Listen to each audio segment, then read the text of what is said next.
Hello, beautiful people. My name is Jeanette Foster Williams. I am the author of a book called Overcoming Abuse, Standing Strong Through It All, which is on Amazon.com, Barnes and Noble, Books a Million, and a few other platforms. I wanted to give you guys a little bit of detail about what's in my book. My book is dedicated to the journey of my life as a young child. I had to overcome the abuse from the people that I thought was protecting me. Through it all, I stayed strong and wanted to share my experiences with others who went through similar experiences. Hi YouTube, my name is Kwamia Ross, and the reason why I'm making this video is because I have a book out called How to Lose 100 Pounds, A Woman's Guide to Becoming Physically Fit and Discovering the Beautiful Creature Within. I wrote this book because I want to help a lot of women who are out of shape currently get into the same shape that I was able to bring myself into. Yes, I struggled throughout my life with my weight. I had children. I became obese. I was at my biggest at 250 pounds, wearing a size 16, 18 in pants. Now I'm feeling healthy. I'm full of energy. I'm in great shape. And it took me to actually start caring about who I was. I know it's really hard to lose weight, and when you really don't care, when you don't have the confidence, when you're not sure of your worth, you don't feel you deserve to lose weight or that you can do it, it's going to be very hard.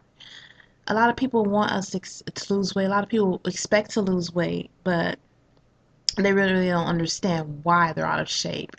Yes, you might eat a lot or you might not work out, but a lot of factors contribute to it. I mean, there's a reason for all of this. Me, I had low self-esteem.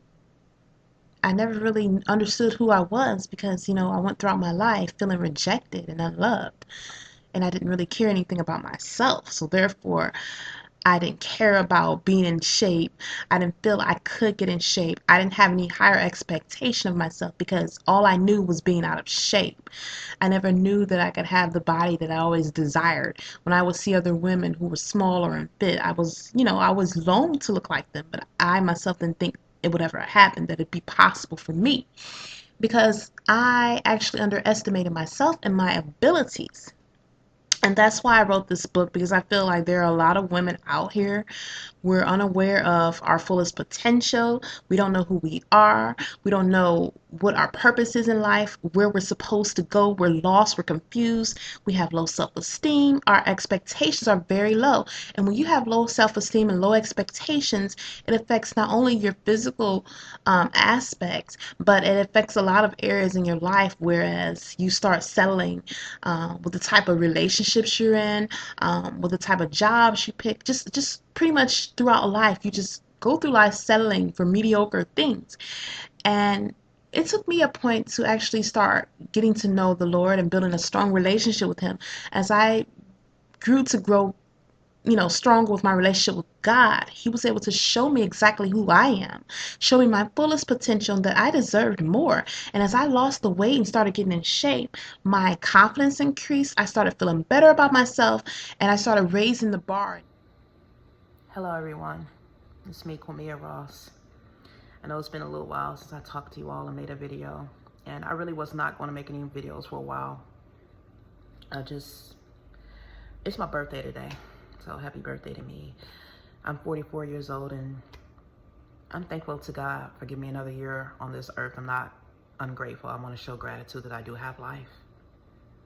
It just hurts that the type of life that I have, that I'm here, I feel like I'm existing, but I can't really live a life. Jesus Christ died on the cross for us to have an abundant life, meaning we're supposed to have an enriching, fulfilling life.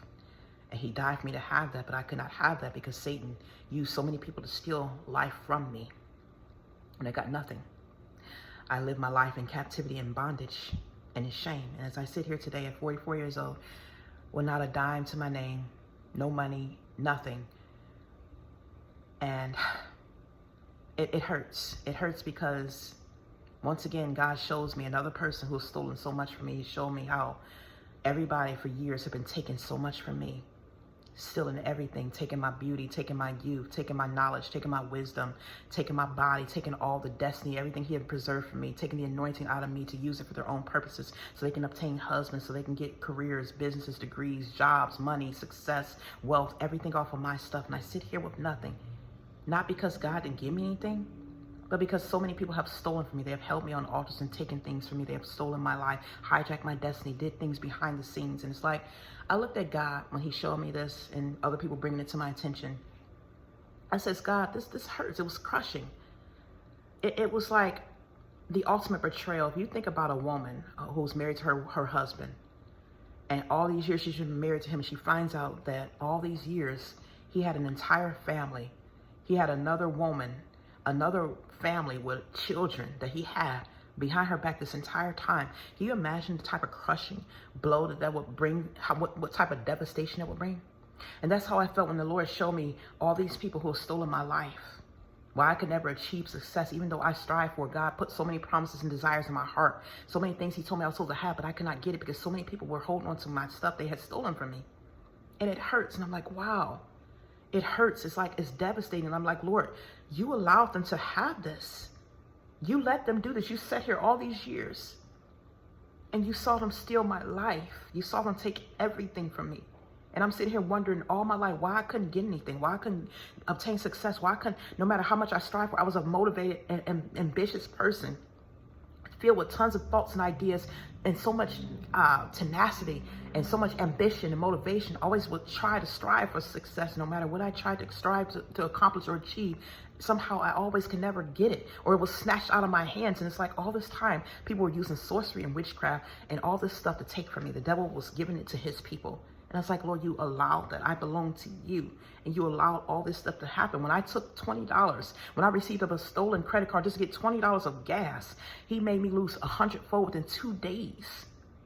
And he got me right away. Anytime I did anything wrong, I was punished right away. I could not continue on. And I said, well, Lord, if you would have done something, you would have protected me and stopped it, then all these people wouldn't have been able to jump on the bandwagon and keep stealing from me and taking everything. So many people have stolen my entire life. And I'm looking at it and I'm like, wow, I have nothing. I sit here with nothing. All my dreams lost. Everything that God put in me, all the desires gone. And I'm sitting here. I can never live my life. And I could not have the things that God told me, the ministry, the books, the husband, all the things I was supposed to have, the degrees, everything I was supposed to have in life. It's like we sowed. It's like if you're a farmer and you're sowing, you're planting. But every day somebody's digging up the crops. You don't receive your fruit or your harvest. They have stolen my fruit and my harvest. Many people have gathered together and stolen my fruit and harvest. And so it's like the Lord was letting me know when they touched me and stole from me, and they stole from many of his people. Because this is what the kingdom of darkness does. They're stealing things because they don't want to see God's kingdom. And so these things were not allotted to them. He gave it to his people. He dispersed it to his people. He appointed and designated for his children. But there are people who want to go the wrong way, and out of rebellion and disobedience, they decide to utilize sorcery and Satan's kingdom and his power to obtain the things they want by stealing it from God's people. And so now God's people don't have anything. They touch God's ark, though. That is his ark. When he anoints someone for a purpose, when he has everybody, when he designates something for a specific person, he gives them something, whether it's their talents, their gifts, their beauty, whatever it is, he chooses it for his own purpose. And it doesn't matter. Whatever he gives to a person, that belongs to them. And you know it doesn't belong to you, and you still touch it. That means people's hair on their head, their beauty, their looks, their complexion, their body shapes, whatever it is they're supposed to do in life. I was supposed to do all kinds of things. I was athletic. I was smart. I was talented. I had all this, and the Lord was showing me they took everything. And they utilize it for the kingdom of darkness. And this is what Satan does. They get you to deceive you into thinking that you have to serve him. And he steals things from God's children and gives it to the people of the kingdom of darkness. And they're walking around with our stuff. And now God's people can't accomplish what it is they're supposed to accomplish. And they're walking around with God's ark. And that ark was designated for his purpose. And so the Lord was showing me that these people who have done these things, now they're in debt to him. They're in debt to God because now you've touched God's things. Whatever he puts inside his people, that belongs to them. Like I said in the last video, when you're not seeking the kingdom of God and you're not utilizing your own things, and Satan is allowing you to walk in your flesh, to utilize your flesh, when you're walking here and you're sitting here with envy. That's why it says not to covet what belongs to thy neighbor, not to be envious or jealous of someone else and what they have. You don't know what it's for. It's just because you like the way somebody looks, or you want somebody's hair or their physical features or their body shape, or you want to have their knowledge because they're very smart or they're very athletic and gifted, and you want something that they have, or they're creative, and you want to take that was given to them for their purpose to serve God with that. And when you take it and you stop it and you intervene and you hinder it, you stop whatever it is that God meant for that person's life. Like I always talk about how Esther was so beautiful and she gained favor with the king. Her beauty was used to gain favor with the king and save the Jews. And we talk about David's courage and his strength. He was able to defeat Goliath and he was able to save the Israelites and defeat Goliath. God has appointed everyone for a specific purpose. When you take that, you mess up the entire trajectory of that person's destiny and plan that God has to whoever it is he's trying to impact.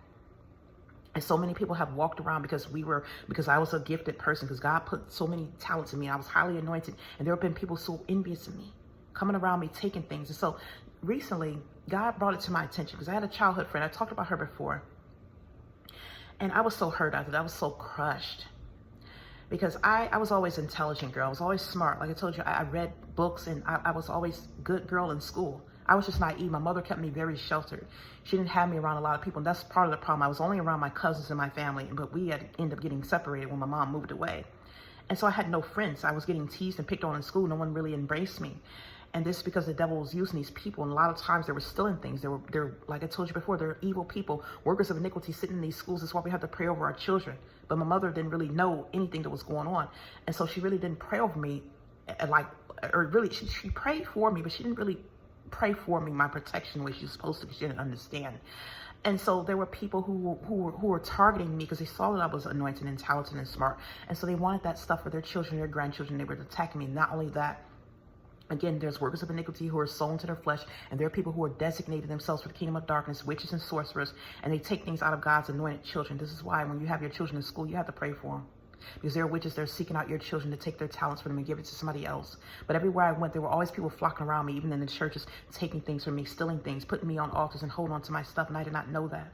And not only that, the door opened because of my father. He was walking in rebellion. And so when you have someone who's rebellious, you don't have a covering. My father was rebellious. And so the enemy was allowed to gain access to me through my family. And so I had this childhood friend who befriended me. And I met her because there was an acquaintance of mine who saw me sitting on a porch because I was sheltered. I didn't really do anything. I was a teenage mom at an early age because I was prayed after by a 21-year-old man. I told you all this story. And I ended up having a baby, but I stayed to myself. I didn't talk to anybody. And so this girl saw me sitting on the porch one day, and she came to talk to me.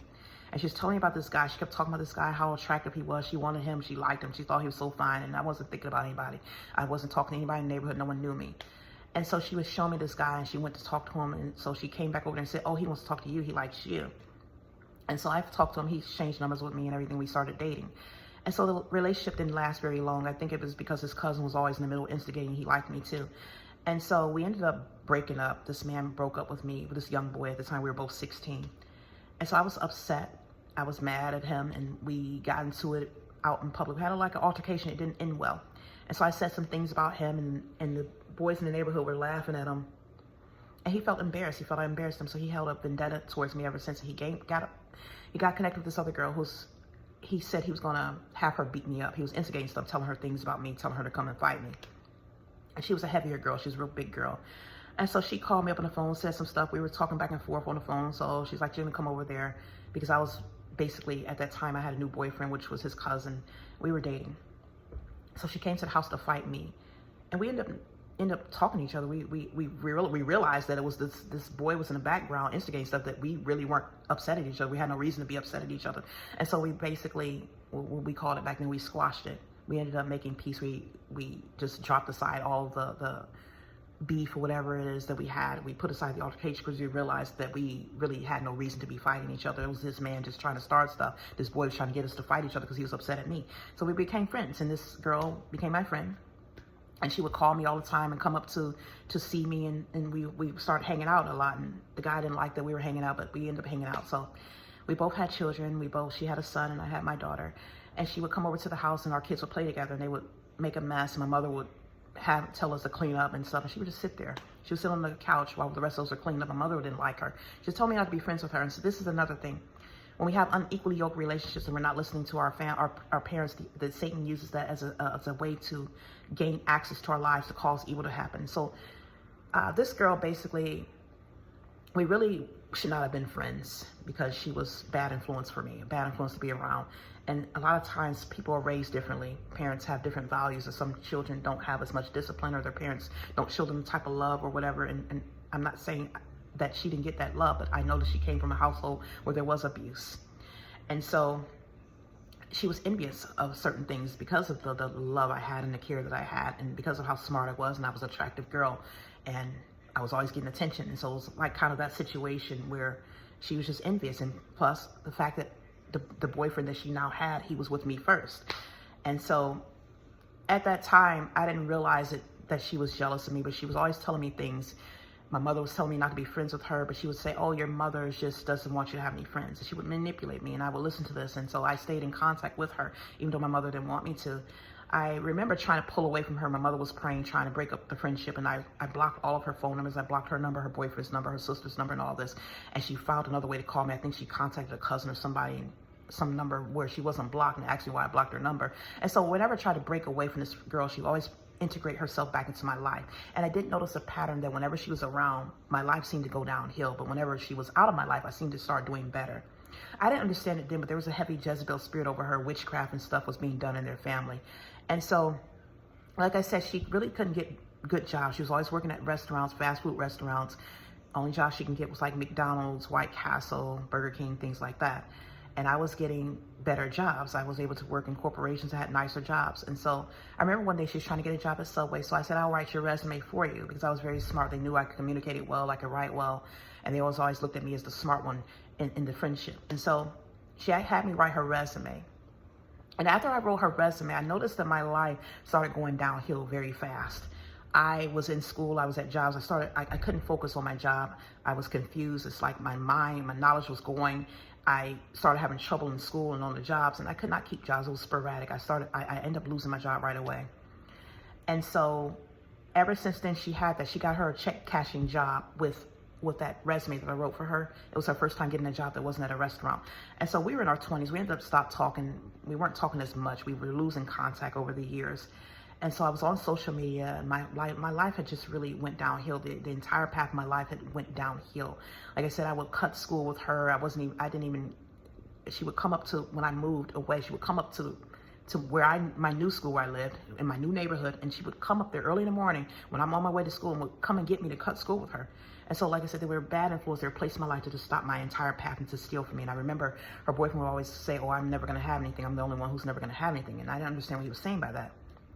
And so as we have lost contact, we weren't talking as much. She found me on social media, and that's when I was gaining weight, and I lost all this weight. And I didn't know it then, but she had a picture of me, and the Lord was letting me know she was using pictures and all this stuff. They were basically projecting onto me then, basically swapping my destiny, putting me on altars, holding on to things. And so when I lost the weight and wrote my fitness book, after I wrote that fitness book, she was following me on social media. She ended up losing weight. It's like she was in a secret competition with me. And so I noticed that during that same year, she ended up graduating with a 4-year degree from college. She graduated from university with a degree, a bachelor's degree in psychology. And this is what these witches will do. Like I said, they will take what is meant for you. They'll hijack your destiny by taking something. Like the Lord told me that resume was her point of contact. She saw everything. I don't know if they took it to prayed over it themselves and cast spells, or took it to a voodoo priest or a spell doctor. They can do all this kind of stuff. This is why you have to be careful when you cast your pearl before swine. There are always envious people around you, and if they're walking according to their flesh, the enemy can use them. So long story short, she ended up graduating. I could not finish school. I could not finish college. I was struggling. I ended up gaining the weight back. I had written this fitness book and everything. That was the start of my ministry. The Lord let me know that I was supposed to motivate young women with that book, and that was supposed to start my fitness career, and I was also supposed to start my ministry with God, helping young women, getting them saved, and all this stuff. And there were so many people, not just her, there were so many people during this time that were stealing from me. They were hijacking me, holding me on altars, taking things. And there were people, the Lord let me know that there were people whose parents and grandparents were stealing things from me to give to their children and their grandchildren, because they want them to have those gifts, and they touched his ark. And so long story, fast forward here, my mother recently had told me that the cousin of her, because she ended up marrying the man that we were with, she ended up marrying him. She was always holding on to him, and she ended up marrying this man. And so his cousin was reaching out to my daughter and trying to contact her on Facebook. And so I knew then, I was like, I don't want to be bothered with them. We don't want them back in our lives, because the Lord was letting me know to start praying about them, because they were taking things from me. She told me over the years they were taking things. I didn't know exactly how much they took. And so someone was just telling me, look her up, because I started not to think anything else about it. I just prayed. I said, Lord, whatever they're trying to do, just intervene and stop it. And so the Lord was I just felt this feeling, just look her up, look it up, look it up. So I looked her up. I found her on Facebook, and she was so small. She's so skinny. She was never skinny. She was always a large woman. As you can see from these photos, she was always a big girl, very large. Her whole life, she was really big. And even when she tried to lose weight, she would gain it right back. And so I saw her now, she's so skinny. And I knew then that she was using certain things. She was taking my stuff, taking my looks and my features. She's gotten lighter. Her whole face shape has changed. Her eyes and everything has changed. Not only that, she's written a book. Now she's a self-published author. She's an author.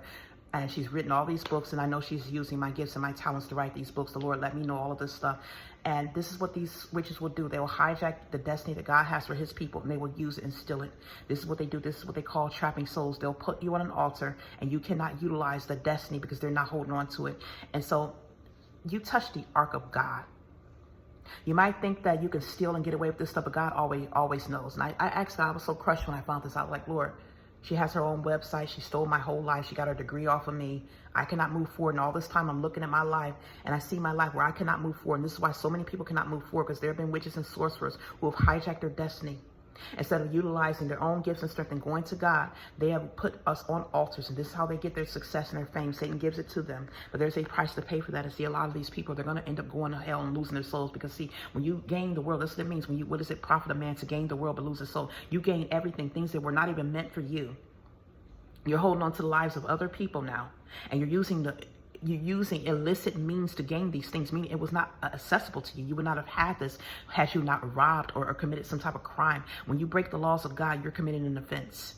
God had he had that stuff in me for a purpose. This is why I've been struggling. I have not been able to write. It's been a challenge because there have been so many people who have stolen that. This is why when I try to run, they constantly attack me. They put fat on me. I can't even maintain my weight loss because there's been so many people holding me on altars, stealing things from me. They're stealing my beauty. They're stealing my body. They're stealing my physique. They're stealing my shape. They're stealing my appetite. They're stealing my facial features. They're taking husbands and spouses from other people. This is why some people cannot get married, because witches who are not supposed to get married, or they have curses on them and they're not seeking God. They're walking in their rebellion. They know they're not supposed to have a marriage or a husband, but they're holding these spouses on altars. They're using other people's destinies. And so those people who were supposed to get married, who God was blessing with a husband, they can see it and they target you and they say, oh, that person's supposed to get a husband, so now I'm going to steal that from them. Now I'm going to have a husband now. And so this is why God is taking out spouses.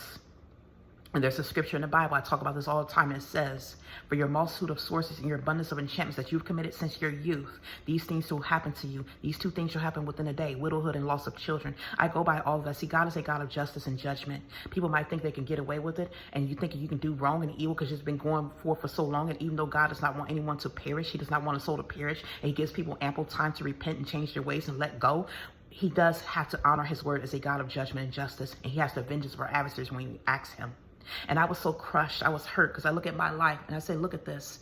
By them taking my destiny, when I sat out there and I came out with that fitness book, and and God let me know that all those people who were following me on Facebook, all those people who were monitoring me everywhere I went, in the churches and everywhere in the schools, taking things from me, they knew the anointing that God had on my life, that I was supposed to have been something. I was supposed to have success in life. There was great things that God had for my life, and they stopped that. They ultimately stopped my entire quality of life.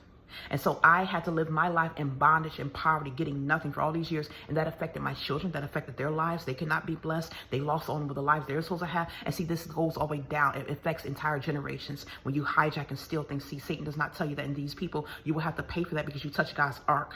You think that you have gotten away with it now. But see, Satan only allowed you to get this so he can stumble you now. He used your envy and your selfishness, your works of your flesh, your lust, your greed, and your pride as a stumbling block to trap you. And so it's like now your souls are in jeopardy of being lost forever. Your souls are in jeopardy of being lost because, see, Satan's not going to let go of you. You took everything from God's kingdom. Satan gave you the stuff. He allows you to have it because you utilize his power to gain those things that not belong to you. Now Satan has a hold on you. He has his clutches on you. And so now you need the same people that you have stolen from.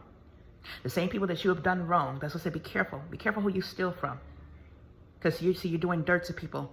I lost my entire life trying to figure it out, and I walked around in shame, wondering why I don't have anything. I'm sitting here, don't have a car, don't have a house, never owned a home, couldn't travel, couldn't do anything with my life.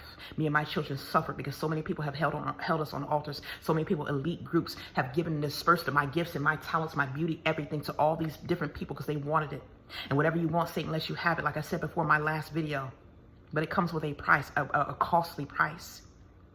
And many are going to be losing their souls because you have not repented and you've held on to things. You've held on to lives. You've trapped souls and you've taken things that were not meant for you. So this woman, yes, this childhood friend of mine, she stole my life. She got her degree. A woman who could barely read and write and could only get fast food jobs. I'm not trying to knock her, but I'm just letting you know this is how the entire trajectory of a person's life can change when they're using witchcraft and sorcery. But in the end, even though I lost my life and I hurt because I could not get what I was supposed to have because God put a promise in my life, my destiny was destroyed because of all these people who flocked around me, and I was naive and I didn't understand. And not only that, I should have listened to my mom, but I was so desperate for a friend that I gravitated to whoever came along to take me in. And see, this is what we can't fall for. You can't fall for that trap. Satan's going to try to keep you lonely. He's going to bring things in your face that entices you. He's going to have people lure you, but you can't. You have to stay strong. You can't give in and be around these people. Everybody's not your friend. There are wicked people who are sitting in the background. They want to devour you. And there are people out here so hungry that they want something. And instead of going to getting in the right way and putting in the work for it, because they don't want to put in the work, they're lazy and apathetic or slothful, or they're ignorant of what it is that they need to do to gain it the legitimate way. Just like there are people out here who will go and murder someone just to hijack their car, take what it is to rob them of their shoes or their jewelry or whatever it is that they paid for. These people work hard for their things, and the person will go out here and they'll take a gun and they'll take your life for something they want. There are people laying you on altars taking your life spiritually because they want something, because they don't want to go the right route that God said in his Bible, that he put in his law to take it. And they will portray and say they're God's children sitting up in the church committing sorcery and witchcraft. You think that you're getting away with this? It's an abomination. See, God is always a day. Every person has a number. You never know when your number comes, so you can't get away with doing evil. Just like that person sitting around here robbing and murdering people, taking things. Eventually, he has a day where he has to stand before the judge. He has a day before he's getting his punishment. See, that's the rest of you. Those of you who have done this witchcraft and this sorcery. And you have fun taking things from people. You have fun distilling and destroying people's lives, taking things from their children, stealing their youth, stealing their beauty, stealing their spouses, stealing their destinies and their inheritance and their DNA, taking things out of them and using it for your own gain and your own benefits. See, there's always a judge that's watching. There's always a price to pay. And see, God has seen it all. He has seen everything. And so, yeah, you might have gotten away with it for a second, but you did not get away with any of that. Yes, I'm hurting because she took my life and many people have stolen from me. But I look at God as my vindicator, my deliverer. He is my judge. And the rest of you, that's something for you to know as well. Those of you who have lost your lives, you might have lost and had people taking so much from you. You just continue to keep trusting in God. Because God sees everything, and if you continue to pray and you do not faint, he's going to avenge you of your adversaries. Hey y'all, my second book, Overcame Becoming of Myself, will be coming out this spring. Go check it out. Don't forget to read my first book.